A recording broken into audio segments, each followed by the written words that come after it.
Hey everyone, स्वागत करता हूं आप सबका एक बार फिर से बिहार बोर्ड के number 1 channel Bihar board study पे।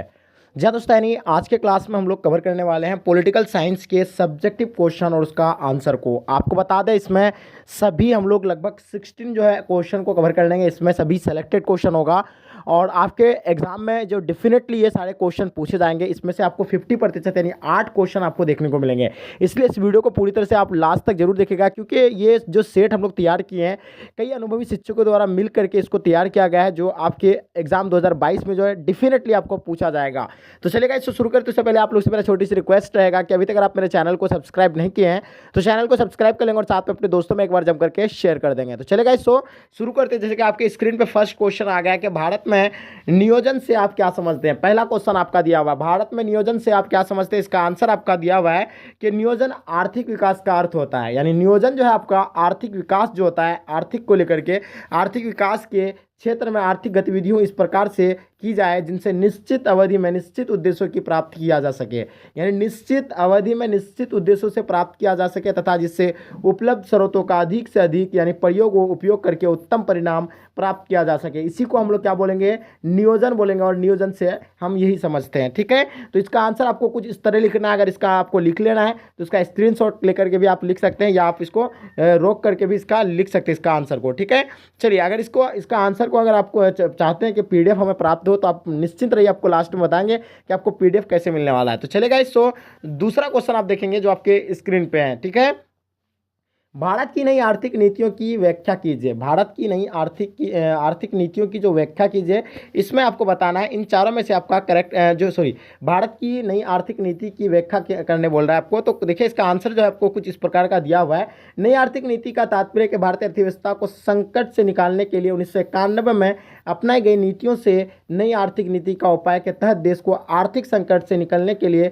राजकोषीय घाटे में कमी लाकर तथा भुगतान संतुलन में नियमितता लाकर अर्थव्यवस्था को यानी स्वायत्तता प्रदान करना है। ठीक है, नई आर्थिक नीति जो है 1991 में जो आर्थिक संकट है, जो आर्थिक नीति का उपाय के तहत आर्थिक संकट से निकालने के लिए ये नई आर्थिक नीति का यानी उपाय सुझाव 1991 में किया गया था। ठीक है, अपनाई गई थी, यानी नई आर्थिक नीति 1991 में अपनाई गई थी। चलिए, उसके देखेंगे साथ ही बाजार संरचना में परिवर्तन या अर्थव्यवस्था में संतुलन की स्थापना करना, नई आर्थिक नीति के द्वारा ऐसे आर्थिक सुधारों को लागू करना आवश्यक था जिससे राजकोषीय घाटे में नियमित रूप से कमी आए। यानी आपका नई आर्थिक नीति की जो है अपनाया गया था, जिससे आर्थिक जो है संकट को लेकर के, जो आर्थिक सुधारों को लेकर के ये जो है नई आर्थिक नीति की यानी अपनाया गया था 1991 में। ठीक है, चलिए फिर हम लोग देखेंगे तीसरा क्वेश्चन, जैसे कि आपके स्क्रीन पे आ गया है। राज्य की स्वायत्तता से आप क्या समझते हैं। अगर उसका आंसर आपको लिखना है,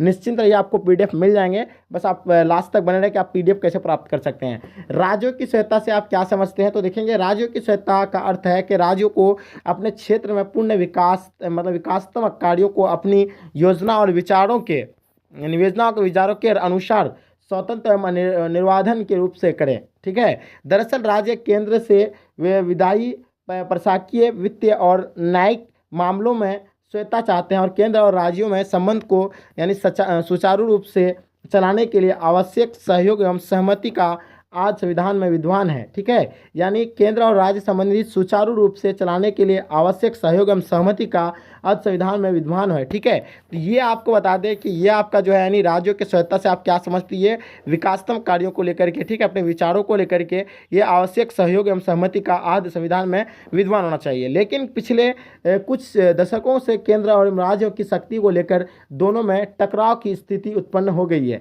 इसी को लेकर के राज्यों की ओर से स्वायत्तता की मांग उठती रही है। तो ये आपका स्वायत्तता की मांग जो है उठती रहती है। चलिए देखेंगे आप नेक्स्ट क्वेश्चन कि बीमारू राज्यों का क्या अर्थ है, यानी बीमारू राज्य का क्या अर्थ है। ठीक है, वह राज्य जहां खनिज संपदा नगण्य हो, कृषि, सिंचाई, कल कारखाने, सड़क, बिजली, अस्पताल, स्कूल तथा कॉलेजों की कमी के कारण बच्चों को सही शिक्षा ना मिल पाना तथा राज्य की जनता को पेट भरने के लिए दूसरे राज्यों पर निर्भर करना पड़े, शिक्षा ग्रहण करने के लिए दूसरे राज्यों को जाना पड़े। यानी आपको बता दें कि बीमारू राज्य का मतलब जो सुविधा ना हो, चाहे कृषि क्षेत्र में हो, सिंचाई, कल कारखाने, सड़क, बिजली, अस्पताल, स्कूल, कॉलेज, ये सारे चीज़ की कमी हो जिससे बच्चा जो है अच्छा शिक्षा अपना प्राप्त नहीं कर सके। इसी के जो इसके जिस भी राज्य में ऐसा मतलब स्थिति रहता है तो उसी को हम लोग यानी बीमारू राज्य कहते हैं। जैसे कि आपको पता होगा अपना बिहार में जो हम लोग का खास करके शिक्षा को लेकर के हम लोग बहुत ज़्यादा यानी पीछे है, इसलिए जो है बीमारू राज्य आता है। उसके बाद कल कारखाने, बिजली, यानी दूसरे राज्य पर हम लोग के अधिकांश जो है आपको बता दें 50%, जैसे कि गाँव से लेकर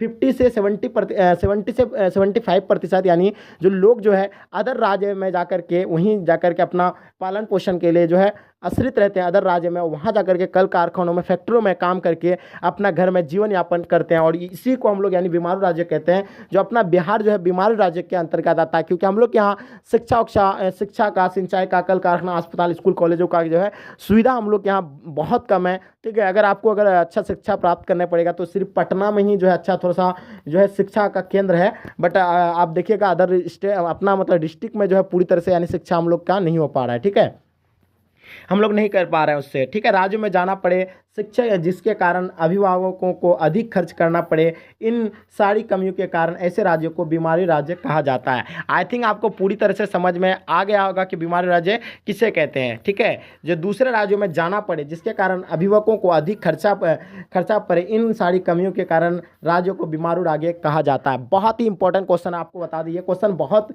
विविध है क्योंकि आपके एग्जाम में बार बार ऐसे क्वेश्चन जो है पूछे जाते हैं और आपको ये मालूम होना चाहिए। ये है आपका यानी बीमारू राज्य और इसका अर्थ आप समझ गए होंगे। ठीक है, ये क्वेश्चन था जिसका आप लोग ये समझ गए होंगे। इसका अगर आपको लिखना है तो लिख लीजिए ऐसे, या आप इसको बाद में पीडीएफ आपको मिल जाएंगे, पीडीएफ के द्वारा भी देख सकते हैं। वह राज्य जहाँ खनिज संपदा, नग्न, कृषि एवं सिंचाई, कल कारखाने, सड़क, बिजली, अस्पताल, स्कूल, कॉलेज तथा कमी के कारण बच्चे सही शिक्षा ना मिल पाना तथा राज्य की जनता पेट भरने के लिए दूसरे राज्य पर निर्भर करना पड़े, शिक्षा ग्रहण करने के लिए दूसरे राज्यों में जाना पड़े। ठीक है, जिसके कारण लोगों को अधिक खर्चा करना पड़े, इन सारी कमियों के कारण ऐसे राज्यों को बीमारू राज्य कहा जाता है। आपको समझ में आ गया होगा। चलिए नेक्स्ट क्वेश्चन देखेंगे। योजना आयोग नीति आयोग पर टिप्पणी लिखे। देखिए आपको बता दें ये सभी सेलेक्टेड क्वेश्चन है और आपका जो एक सारा क्वेश्चन जो आप करवा रहे हैं आपको बता दें 100% आपको ये सारे आंसर मतलब ये क्वेश्चन आपको देखने को मिलेंगे।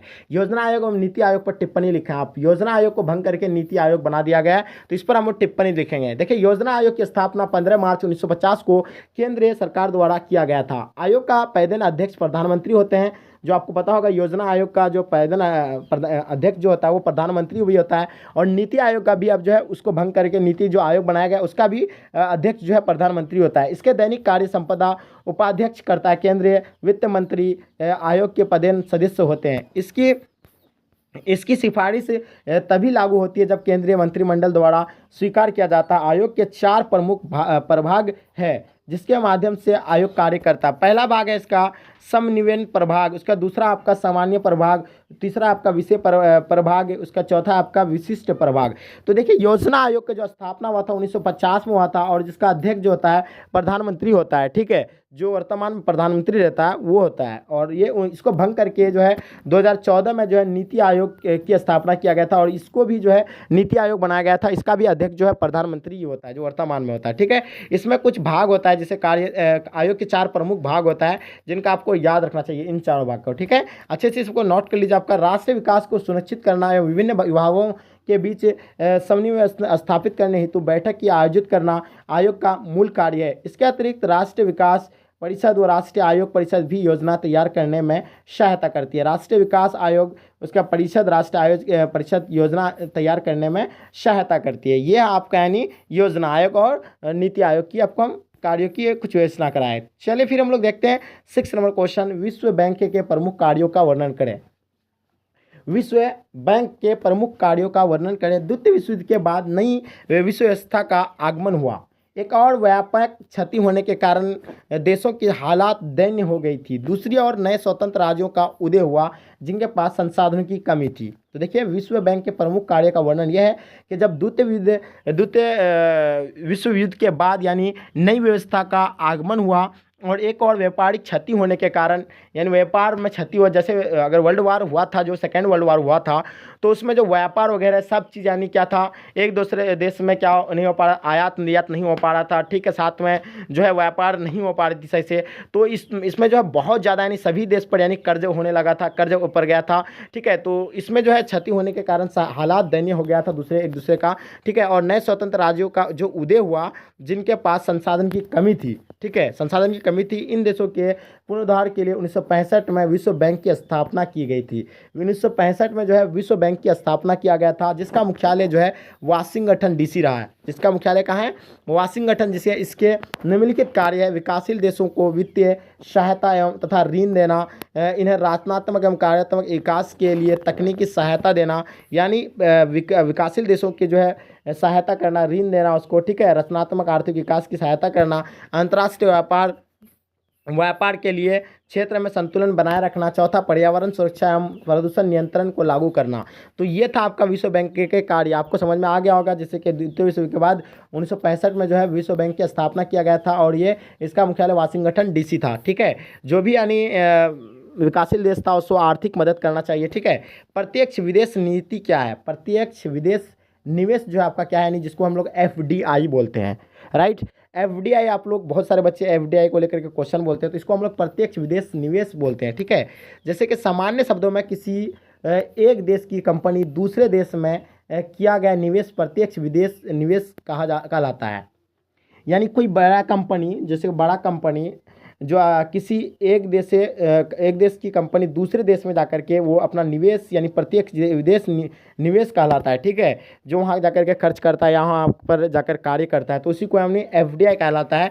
ऐसे निवेश जो निवेशकों को दूसरे देश की उस कंपनी की प्रबंधक में कुछ हिस्सा हासिल होता है, जिससे उसका पैसा लगता है किसी निवेश को एफडीआई का दर्जा दिलाने के लिए लगता है किसी निवेश का एफडीआई दर्जा दिलाने के लिए कम से कम कंपनी में विदेश निवेश को 10% शेयर खरीदना पड़ता है। इसके साथ उसे निवेश वाली कंपनी में मताधिकार भी हासिल करना पड़ता है। एफडीआई दो तरह के होते हैं, इनवार्ड और आउटवार्ड, ठीक है, इनवार्ड और आउटवार्ड। जैसे कि आपको बता दें, सीधी बात है कि जैसे जापान के कंपनी आकर के यहाँ जो है बुलेट ट्रेन जो है मतलब बनाया था, उसमें बताया था, फिक्स किया गया था कि 5 साल में जितना सारा इनकम होगा वो जो है कंपनी को दी जाएगी, ठीक है। अब 5 साल के बाद ये सारा एग्रीमेंट खत्म हो जाएगा, जो भी होगा आप वो बाद में इंडियन सरकार इसको जो है सारा चीज़ आप यानी इसका मतलब फ़ायदा उठ लेंगे, ठीक है। कब? लेकिन जब आपका मतलब ये 5 साल का एग्रीमेंट जो है आपका ख़त्म हो जाएगा तब। तो इसी तरह का यानी एफडीआई होता है, जिसमें सब 10% का शेयर खरीदना पड़ता है, उसके साथ यानी ये कंपनी मतलब आगे बढ़ता है। यानी एक कंपनी मतलब अपना देश की कंपनी दूसरे देश में जाकर के अगर कोई वहाँ निवेश करता है, ठीक है, तो इसी को यानी हम लोग क्या बोलते हैं, यानी एफडीआई बोलते हैं, ठीक है, प्रत्यक्ष निवेश बोलते हैं। अपना जो मतलब खर्च जो वहाँ जगह लगाता है, जो उससे जो ये होता है, तो उसी को ही हम लोग एफडीआई बोलेंगे, ठीक है। 1969 में विभाजन के क्या कारण थे? 1969 में जो है कांग्रेस का जो विभाजन हुआ था, इसका क्या कारण थे, इसको लेकर के अब सवाल है, ठीक है। 1969 में कांग्रेस के विभाजन के पीछे इंदिरा बनाम सिंडिकेट के बीच एक वर्चस्व की लड़ाई थी। जो 1969 में जो है इंदिरा बनाम सिंडिकेट के बीच एक वर्चस्व की लड़ाई थी। सिंडिकेट ने इंदिरा को प्रधानमंत्री बनवाने की महत्वपूर्ण भूमिका निभाई थी। सिंडिकेट के नेताओं को उम्मीद थी कि इंदिरा गांधी उनका सलाह पर अमल करेंगे, किंतु इंदिरा गांधी ने सरकार और पार्टी के भीतर खुद का मुकाम बनाना शुरू किया। धीरे धीरे उन्होंने सिंडिकेट को हाशिए पर ला खड़ा किया, जिसके कारण सिंडिकेट के नेताओं ने कांग्रेस से अलग होकर कांग्रेस ओ नामक अलग दल बनाया, ठीक है। जब 1969 के जो इंदिरा गांधी मतलब प्रधानमंत्री बनाने में पूरी तरह से अगर हाथ देखा जाए तो सिंडिकेट का था। सिंडिकेट सोचा कि ये जो है हम लोग जिस तरह बोलेंगे उस तरह जो है इंदिरा गांधी हम लोग के बातों पर सहमत होंगे, लेकिन ये इंदिरा गांधी जो है धीरे धीरे उनके बातों को पर यानी जो है अमल पर नहीं रहा और उस लोगों को जो है अलग मतलब रखा, ठीक है। और इस पर यानी सिंडिकेट की जो है हाथ से हुआ और ये पर आकर खड़ा किया, जिसके कारण सिंडिकेट के नेताओं ने कांग्रेस से अलग होकर कांग्रेस ओ नामक अलग दल बनाया था, ठीक है। 1969 में जो है लोग अलग हो गया था, ठीक है। चलिए फिर आगे हम लोग देखेंगे, इसको अगर लिख लीजिएगा आप अच्छे से, बिल्कुल मोस्ट ये सारा क्वेश्चन आपका। उसका देखिएगा, कांग्रेस का पुनः स्थापना का क्या अर्थ है? कांग्रेस का पुनः स्थापना का क्या अर्थ है?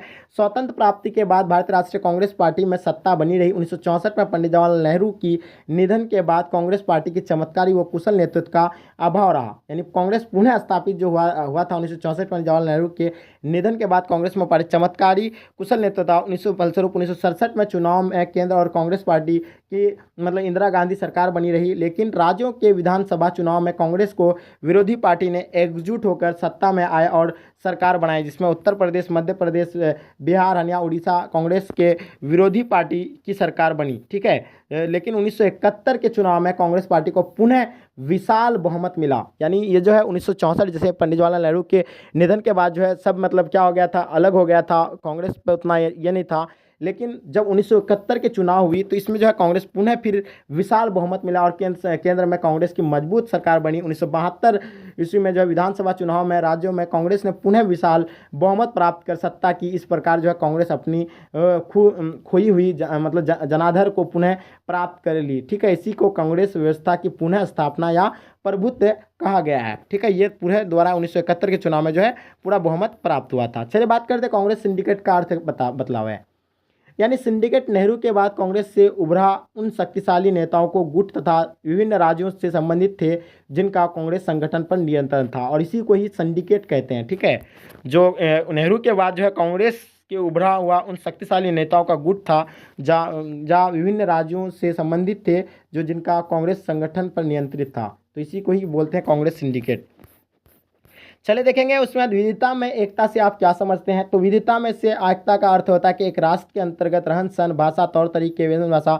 देखिए सीधी सीधी बात है, अपना भारत में जो है अनेक प्रकार के लोग रहते हैं, अनेक प्रकार के भाषा के बोलने वाले लोग रहते हैं, अलग अलग जाति के धर्म के लोग रहते हैं, लेकिन यहाँ फिर भी हम लोग का एकता दिखाई पड़ता है। तो इसी को कहा जाता है कि विभिन्नता में जो है एकता दिखाई पड़ता है। तो अपना देश में जो विभिन्न लोग रहते हैं, विविधता में जो है एकता दिखाई पड़ता है। ठीक है, कुछ लोग होते हैं जो थोड़े बहुत मतलब जो हर जाति में होता है, ठीक है, जो उस तरह के लोग रहते हैं, लेकिन उसको छोड़ करके अगर हम लोग देखा जाए, लेकिन फिर भी हम लोग के अंदर एकता और जो है मतलब पूरी तरह से है सबके अंदर। ठीक है, विविधता है लेकिन फिर भी एकता है, तो यही है आपका विविधता में एकता। तो इसको अच्छे से आप लोग लिख लीजिएगा।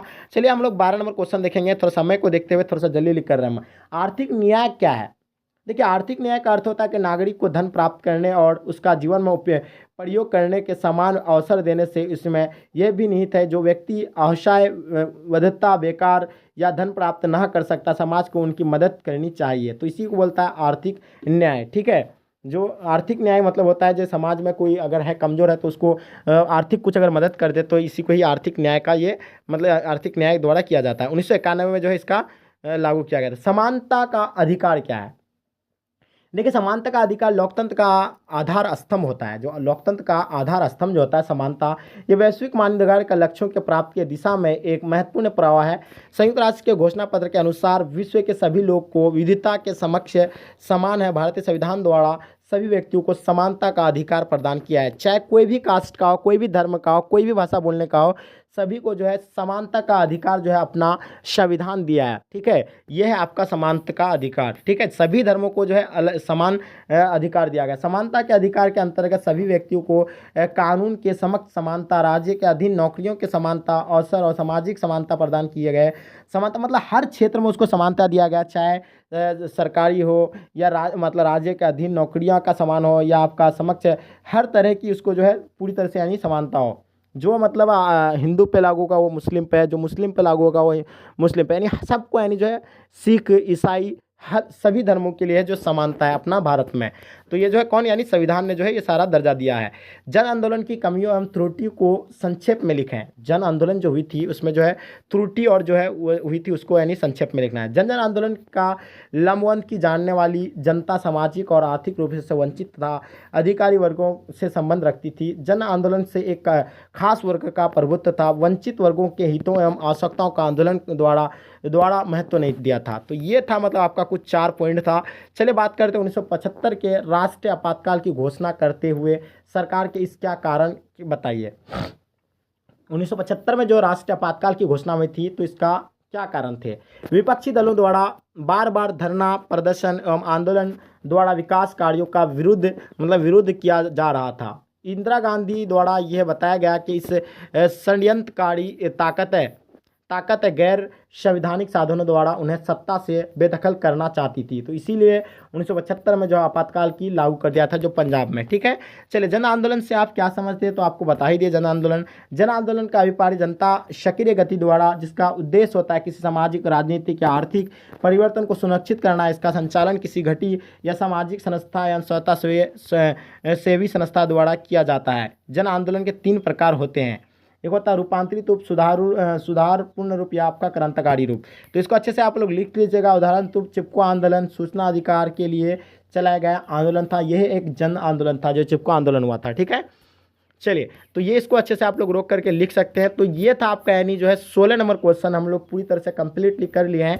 तो आई होप आपको समझ में आ गया होगा पूरी तरह से। और ये जो है आपका बहुत ही वीवीआई क्वेश्चन है। आपको बता दें कोई भी अच्छे आप लोग हल्के में ना लें, इसको अच्छे से आप लोग लिख लेंगे। अब बात कर दें कि PDF इसको जो है आप लोग कैसे प्राप्त करेंगे। तो ये जो आपको बता रहे हैं, देखिए PDF आपको कैसे प्राप्त करना है। उससे पहले आप लोग चैनल को सब्सक्राइब नहीं किए तो चैनल को सब्सक्राइब कर लेंगे। तो चलेगा शुरू करते हैं PDF कैसे प्राप्त करें।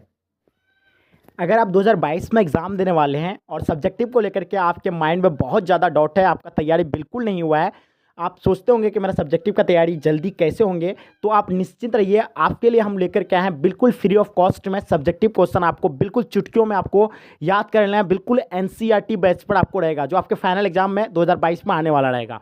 ठीक है, तो आपको क्या करना है, गूगल या क्रोम पे कहीं भी या कोई भी ब्राउज़र फीचर में आकर के आपको टाइप करना है बोर्ड एग्जाम स्टडी। ठीक है, बोर्ड एग्ज़ाम, ठीक है, एग्ज़ाम, उसके बाद स्टडी, STUDY, उसके बाद .com लगा देंगे आप। .com लगा करके जैसे आप टाइप करेंगे तो आपके सामने कुछ इस प्रकार का इंटरफेस आएगा। देखिए सबसे पहले आपको टाइप करना है इस तरह का, बोर्ड एग्जाम STUDY.com, इस तरह टाइप करेंगे तो आपके सामने कुछ इस प्रकार का इंटरफेस आएगा। तो आपको कुछ नहीं करना है, इसमें एक बार क्लिक कर देना है। जैसे आप क्लिक करेंगे, ठीक है, तो आपके सामने कुछ इस प्रकार का यानी इंटरफेस आएगा जो आपका खुल गया है। आपके सामने इसको इस प्रकार का कुछ इंटरफेस आएगा जैसे आप देख पा रहे हैं, क्लास 12 आर्ट्स क्वेश्चन आंसर। तो यहाँ आपको नहीं देखना है, ये सारा आप कहीं भी क्लिक करके देख सकते हैं। यहाँ भी आपको अवेलेबल मिलेंगे, लेकिन आपको हम बता देते हैं जहाँ आप बहुत सारे सब्जेक्टिव क्वेश्चन आप देख सकते हैं। तो आपको आ जाना क्या, रिसेंट पोस्ट में भी आप देख सकते हैं। यहाँ भी आपको क्लिक नहीं करवाएंगे, आपको कैटेगरीज पे आ जाना है। जैसे आपको पॉलिटिकल इकोनॉमिक्स का है, आपको जो भी सब्जेक्ट रहेगा, इकोनॉमिक्स रहेगा, हिंदी रहेगा, पॉलिटिकल साइंस रहेगा, फिलोसफी रहेगा, ज्योग्राफी रहेगा, कुछ भी रहेगा, कहीं भी आपको यानी क्लिक कर देना। जैसे कि आपको अगर देखना है पॉलिटिकल साइंस का, अगर ही मान ले तो पॉलिटिकल साइंस में क्लिक करेंगे जैसे, तो देखिए आपके सामने यानी इस प्रकार का कुछ इंटरफेस आएगा। अगर आपको ये पोस्ट देखना है class 12 political science VVI subjective question, अगर आपको देखना है तो यहाँ आपको क्लिक कर देना है कंटिन्यू में। फिर उसके बाद देखिएगा दूसरा पोस्ट आपको मिलेगा, ये class 12 political science sample paper, ये भी आपको देखना है तो यहाँ आपको कंटिन्यू पर क्लिक कर देना है।